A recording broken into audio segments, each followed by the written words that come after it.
Através do jejum, Deus concede poder espiritual.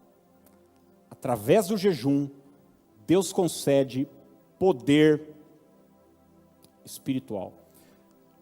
Esse texto que nós vamos ler agora é um texto curioso, porque os discípulos estão tentando libertar um garoto lunático que está endemoniado. Ele é lançado no fogo, na água, os dentes rilham, ele espuma pela boca, e os discípulos tentam expulsar esse demônio. Antes disso, os discípulos já tinham libertado pessoas. Jesus já tinha enviado os discípulos de 2 em 2, tinha dado certo, mas agora não deu. E Jesus então desce do monte, é o texto posterior à transfiguração de Jesus no monte, e quando ele chega no lugar, está todo mundo discutindo e tal, e Jesus vai então e expulsa liberta aquele menino lunático, e quando eles chegam em casa, esse verso acontece. Marcos capítulo 9, verso 28 e 29.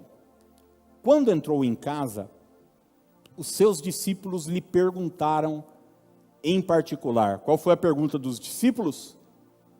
Por que não pudemos nós expulsá-lo? Por quê? Por que a gente não pôde? Por que faltou poder? Por que a gente não teve a capacidade de realizar aquilo que a gente gostaria, tinha vontade de fazer, que era libertar o menino? Faltou poder, faltou capacidade. O texto continua. Respondeu-lhes esta casta é uma espécie, um tipo. Esta casta não pode sair, senão por meio de oração e o que, gente? Jejum.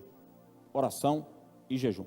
Gente, a gente não pode espiritualizar o que não é espiritual.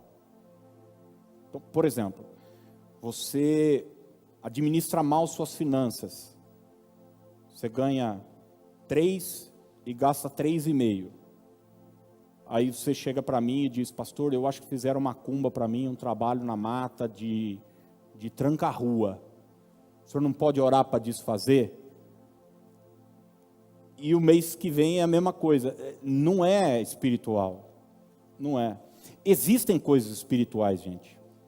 Infelizmente, existem ações malignas no mundo espiritual, seta espiritual, mas existem coisas físicas. Então, da mesma forma como a gente não pode tentar tratar de forma espiritual aquilo que é físico, como esse exemplo que eu acabei de dar, a gente não pode tentar tratar de coisas espirituais fisicamente. Aquele demônio não ia sair com um tapa na cara, com um beliscão, Eu já vi muita gente na igreja, nesses quase 20 anos de ministério, fingir que está endemoniado. Eu já vi de tudo. Aliás, hoje eu olho para trás, acho que é a maioria. Boa parte. Tinha uma senhora lá em Rio Claro, tinha uma carência, uma necessidade de chamar atenção. De vez em quando ela dava um dia eu saí com ela assim, andando no meio da igreja, igual um pacote de batatas, já viu? Eu tive que pegar a véia, botar na costa, assim, magrinha. Tinha idade para ser minha mãe, cara. Carente, ninguém me ama, ninguém me quer. E daí, de vez em quando, ela dava um show. Não era nada espiritual. Aí eu botei um dia ela lá, todo mundo ficava preocupado, né? Eu botei ela, fui lá fora, falei: chega! O demônio foi embora. Chega dessa palhaçada. Você não cansa, não? Pelo amor de Deus. Acabou, nunca mais endemoniou a mulher. Mas esse demônio que não sai assim, chega! É mais a situação. Você sabe do que eu estou falando? Não. Essa é só uma, viu? Se eu começar a contar daqui das coisas que eu já vi, Mas existem espécies, existem castas, existem batalhas que a gente só vencerá de maneira espiritual, através do jejum. Através do jejum. O jejum é esse mecanismo que vai nos dar o quê? Poder. Porque o que é poder, gente? Poder é você ter os meios de ação para você exercer a sua vontade. Então, é você poder, é você conseguir algo. Poder não tem a ver com cargo. A gente normalmente pensa em poder, é cargo. Não. Poder é você ter as condições para que a sua vontade prevaleça. Então você vai lá e tira essa cadeira e vai para lá. Você é uma pessoa poderosa. Agora, você não põe, não tem poder para isso. Então, o jejum vai nos conceder esse poder. É isso que Jesus está dizendo para os discípulos. Vocês não tiveram esse poder, essa condição, porque esse tipo de batalha, esse tipo de embate, ele só é vencido através da oração e do jejum. Então, o jejum vai te dar esse poder. Sua carne, seu físico enfraquece, mas o seu espírito se fortalece. Você se torna mais forte espiritualmente. E a gente precisa entender essa verdade, gente. A nossa luta é espiritual. Nossas maiores batalhas são espirituais. Olha o que Paulo diz, segundo aos Coríntios 10:4. As armas com as quais lutamos, o que é que Paulo diz? Não são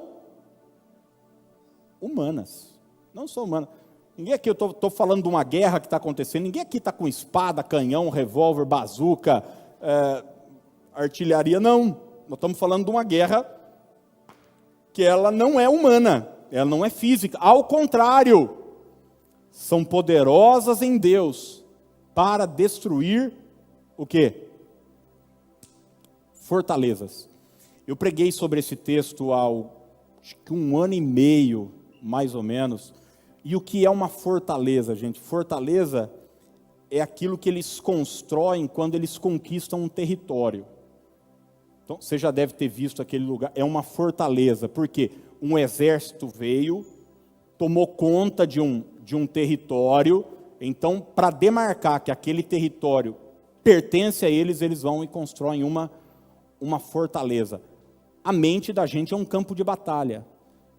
E Paulo está usando essa figura que Satanás ele quer construir na nossa mente fortalezas. Então, existem áreas da nossa vida que muitas vezes, mesmo você sendo cristão, pode estar debaixo de uma influência maligna. Nós precisamos usar as armas espirituais para ter vitória, para avançar e para reconquistar e submeter tudo isso ao Senhor Jesus. Depois você lê o texto todo de 2 aos Coríntios 10, vale a pena, é um texto fantástico. Mas o que fica para nós é isso, é que o jejum ela é uma arma, e é uma arma o quê? Espiritual, que a gente deve usar para ter vitória. O último exemplo que eu quero dar para você é o exemplo do próprio Senhor Jesus, que vai começar seu ministério, e ele não começa o seu ministério sem antes um tempo de jejum. Olha o que Lucas capítulo 4, verso 2 vai nos dizer. E é interessante a sequência desse texto, a gente vai ler depois o verso 13. O texto diz assim, Lucas 4, 2, durante 40 dias, sendo tentado pelo diabo. O que aconteceu? Nada comeu naqueles dias, ao fim dos quais teve o quê? Teve fome. Então, Jesus jejuou durante esse período, durante 40 dias. Vamos ver agora qual foi o reflexo disso na sua vida, no seu ministério. Ele está começando o seu ministério. Se você ler antes, você vai descobrir em Lucas 3 que Jesus foi batizado. E quando ele está lá na água, o Espírito Santo vem sobre ele como uma pomba, né? Ele recebe ali como um símbolo, ali, principalmente um símbolo histórico para João Batista, que tinha sido avisado por Deus, aquele sobre o qual vir o Espírito Santo, é esse que vai batizar com o Espírito Santo e com fogo. Jesus recebe a presença do Espírito Santo ali logo depois do batismo. Mas olha o que o verso 13 nos diz, Lucas 4, depois do jejum. passadas que foram as tentações de toda sorte, apartou-se dele o diabo até momento oportuno. O diabo sempre volta, viu? Para tentar atazanar. Então, vai achar que acabou aqui a batalha. É uma batalha constante. É uma batalha constante. Então, Jesus, o que, gente? O que é que diz aí na Bíblia? No poder do Espírito. Olha a palavra aí mais uma vez. Poder. O jejum nos concede o quê? Poder. Jesus, no poder do Espírito, regressou para a Galileia e a sua fama correu por toda a vizinhança. Você vai ver então Jesus agora curando enfermos, libertando demônios e realizando milagres. Tudo isso aconteceu depois do seu tempo de jejum, e depois do seu tempo de jejum ele recebeu do alto poder. Poder do alto. Gente, eu termino dizendo que a gente está no meio de uma batalha. Uma batalha. Dias atrás eu estava vendo um jornalista falar, e ele não é crente, não é nada, mas ele estava falando sobre o cenário político, sobre essas medidas que estão sendo implantadas no mundo todo, não só no Brasil, mas essas políticas identitárias de gênero, que são muito mais do que essa coisa de deixar um grupo se sentir bem. O reflexo dessas coisas são absurdos.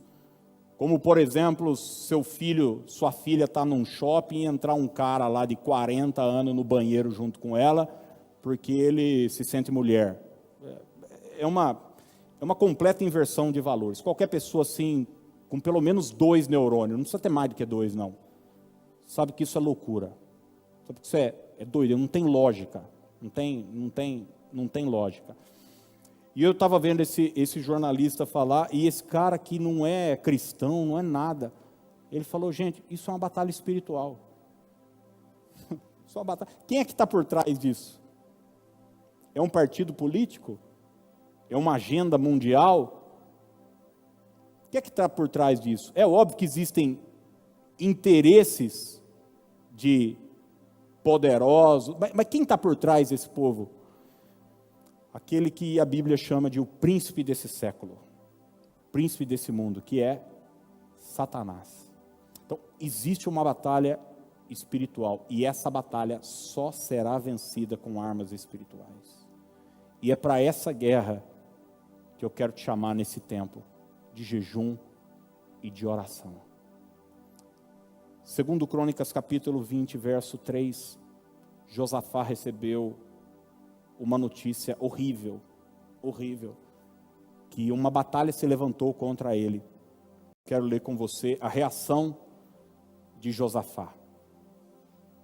Disseram para ele, grande multidão vem contra ti. E o texto diz assim, segundo Crônicas 20, verso 3. Então, Josafá teve medo e se pôs a buscar ao Senhor. E apregoou o que, gente? Jejum em todo o Judá. Então, a primeira reação de Josafá não foi, precisamos fortalecer nosso exército, precisamos de uma boa estratégia, precisamos reorganizar, mudar um general aqui, precisamos organizar e comprar mais armamento. A primeira reação de Josafá foi de buscar o Senhor e apregoar um jejum. Você vai ver que quando eles têm essa atitude, Deus dá uma estratégia para Josafá e eles vencem a batalha. Sabe, gente, como eu disse, o jejum não é um artifício que a gente usa para tornar Deus mais forte, para que Deus fale, não. O jejum é um artifício que a gente usa, não para que Deus fale, mas para que nós tenhamos capacidade de ouvi-lo, porque Ele está falando. É para que nós tenhamos discernimento, é para que essa casca carnal física, essas distrações. A gente é muito apegado e a gente está sempre sendo influenciado por coisas. Gente, você come coisas, seu humor muda. Você sabe do que eu estou falando. Você conversa com pessoas, os nossos relacionamentos. Então a gente vive nesse mundo físico aqui. Se a gente não tirar um tempo para se desintoxicar e parar para prestar atenção em Deus, naquilo que o Senhor quer, a gente pode viver a vida achando que a vida é só isso aqui, ó. Coisas, dinheiro, carro, luz. Não. Existe uma batalha e ela será vencida através de armas espirituais.